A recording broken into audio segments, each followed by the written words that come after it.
ભાણવડમાં નીટની પરીક્ષાના paper leak મામલે કોંગ્રેસ આક્રમણ, રાષ્ટ્રપતિને સંબોધી મામલતદારને અપાયું આવેદનપત્ર।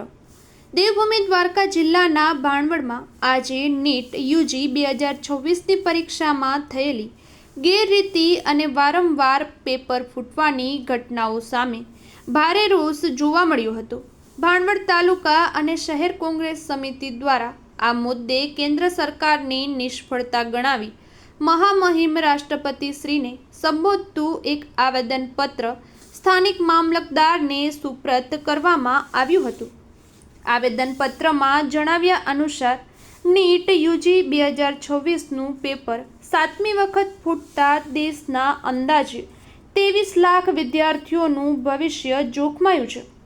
કોંગ્રેસે આક્ષેપ કર્યો છે કે લાખો માતા પિતા અને વિદ્યાર્થીઓની દિવસ રાતની મહેનત પર ભ્રષ્ટતંત્રએ પાણી ફેરવી દીધું છે। આવેદનપત્રમાં વડાપ્રધાન શ્રી પાસેથી આ નિષ્ફળતા બદલ માફીની માંગ કરવામાં આવી છે અને શિક્ષણ બજેટનો ઉપયોગ વ્યક્તિગત પ્રસિદ્ધિના બદલે સુરક્ષિત શિક્ષણ વ્યવસ્થા માટે કરવામાં આવે તેવી ટકોર કરવામાં આવે છે। 23 લાખ પરિવારોના બાળકોના ભવિષ્ય ઉપર પ્રશ્ન ઊભો થયો છે।